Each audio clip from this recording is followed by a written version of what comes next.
friends, Heidi here from Rain Country.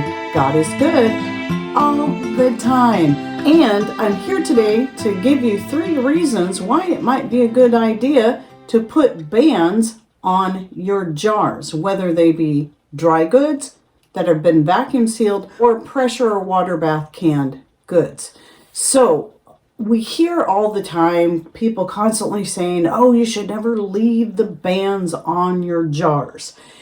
And while there may be some truth to this, the whole thing about, your jar could lose the seal, and if you got the band on there tight, and if it loses the seal and a little botulism sneaks in there, and then it reseals for some reason because the band happens to be on there, which is highly unlikely, but apparently it can happen, though I believe it would have to be incredibly rare, just like getting sick from botulism from home canned goods is incredibly rare in the first place. There's still a lot more that people need to consider when it comes to this. Now, the first thing is if you're pressure or water bath canning, in my personal opinion, you should never just leave the bands on your jars. They should always be removed, cleaned well, and allowed to fully dry before you put them back on, if you're going to put them back on.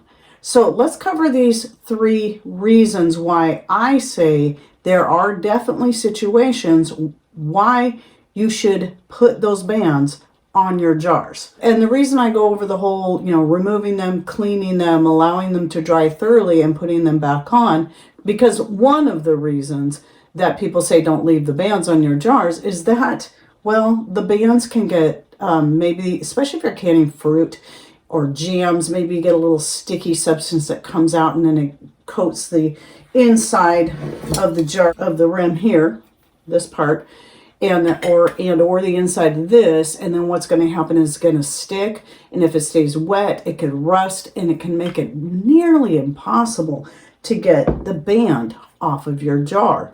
So that's another reason that would be for removing the bands. But if you clean them and dry them thoroughly, that's not going to be an issue there. So what are the 3 reasons? Well, starting off with, let's say we're talking about dried goods, like these 2 things here. I've got some. This is actually from 2020. It's catmint. I put it from my garden. I somehow got buried, and I still have some from 2020. This here is homemade chili that I then dehydrated and then vacuum sealed. Okay, so whenever it comes to vacuum sealed goods, I say always, always, always put the band on and put it on snugly. That's going to keep that lid in place. Most of your foods that you dehydrate and put up are going to be fine even if they lose their seal, such as herbs like this. This is actually still well sealed from 6 years ago. But when you're talking about things like meats or anything that may have fat in it, like the chili has meat in it, or if I'm putting up nuts, you want to make sure that seal holds. You want to use a really good lid, like from now on for my meats and my nuts, anything that I'm concerned about it coming unsealed and then it going rancid in there because of the oxygen exposure, I will only go with superb lids, whether they be new or reused lids for vacuum sealing those things, because those hold the best over any other lid.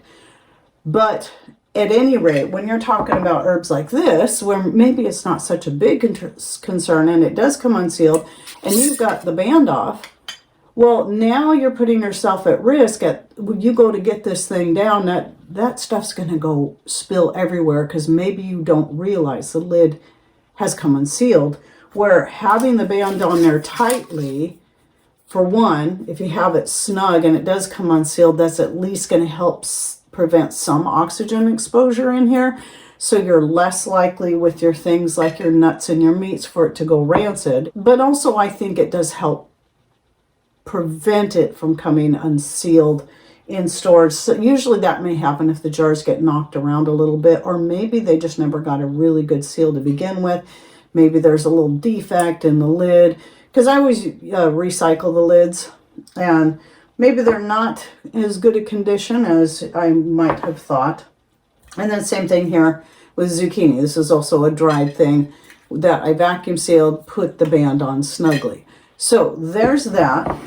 Now, when it comes to canned goods like these dry canned potatoes that I put up this last year, that still look beautiful. I can hardly wait to dig into these. Still working through the potatoes I saved in a more fresh form and then storing in a cool, dark area, but I'm almost through them, so I'll be digging into these soon. And I think I have enough to get us through until we have potatoes coming up in the garden again. But why would I want to put my bands back on jars like this? Well, one reason for me is that I do stack my jars, which is entirely acceptable. It's an old wives' tale that you should never stack your jars, by the way. If you go look at the National Institutes for Home Food Preservation, it even says on there, and that's some of the strictest places out there, that it's fine to stack your jars as long as you only go 3 high, like so. But I never stack my jars like this. Whenever I'm stacking jars, because stacking jars is going to save you a lot of space, I always have a layer of something in between, which is recommended if you go on there. It can be cardboard, it can be that the things you put on top are actually in a box of their own. Most of it's cardboard. I do have a couple places that actually have thin, like plywood in between, and that does a couple of purposes. It does help disperse the weight all the way across so you don't have a whole bunch of weight directly onto one single jar. And it also makes it so I can easily rotate stuff under, grab stuff from the bottom if I have to. Typically, I try to put the things on the top most rows. Those are things that are going to be the things I'm going to most likely need. They're the oldest. So let's say I'm putting up my dehydrated tomato flakes. I always rotate everything, or my canned green beans, I rotate everything so the oldest jars are on the top and the newest jars are on the bottom. So for me, I put my bands on. This one had a band on it because it was actually on a bottom row. And I do anything that's on a bottom row, make sure that it has a band on and that the band is on, if I can get it on right, very loose, like that. Okay, and the reason I do that, it is to help keep so much weight from going directly onto the lid itself, but more onto the band and then onto the threads of the jar, thus, in my personal opinion, helping to prevent this from getting a lot of movement, a lot of weight, and then possibly coming unsealed, or in that case where it could come unsealed and then reseal itself. At least I'm also avoiding that because I don't have the band on super tight. I just see no chance in it resealing itself in that way, even if that is possible. But, and anybody who knows anything about botulism, if there's botulism in your jar, you'll never know by taste, smell, or appearance. Whereas if the seal gets broken and oxygen can get in there, which is loose lid, right? Loose band, then you'll see mold there, and then you'll know that you need to throw it out. That's the whole reason for that. But I find this to be the safer option for the things that are going onto the bottom. And the things that are on the top, at that point, I might just remove the bands or just leave them on there, depending on whether or not I need them right away, because they're loose anyway. I'm not worried about that. So now here's the third reason that somebody brought up to me that I thought was very, very interesting.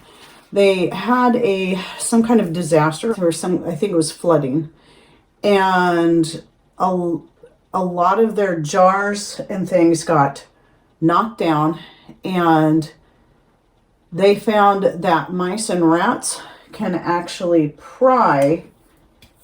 If you don't have a band on your jar, they figured out how to pry lids off of jars. But if you have a band on there, even if it's just on, like in dry goods, tightly, it'd be impossible. But even something like this where it's loose, it would be pretty impossible for them to be able to unscrew this, take off the band, and then pry the lid open. So I thought that was a really interesting tip there. And that makes me want to just always have my bands on, whether they're on the top or the bottom. Though we just don't have rodents in our house, but you never know when something like that can happen. And it will also depend on where you're storing it. So that's just another good reason why it's a good idea to put bands on your jars, no matter if they're dried or canned. So there's a few ideas there. Any thoughts, ideas you'd like to share, please put those in comments down below. And remember, you can go check out this information on the National Institutes of Health for the stacking, because a lot of people will see my images of my jars stacked, and some people will freak out. I thought you were never to do that. Well, that's because they're hearing, the old wives' tale, when it's just a wives' tale. You can stack them as long as you do it properly. So anyway, thanks for watching. Take care, and God bless.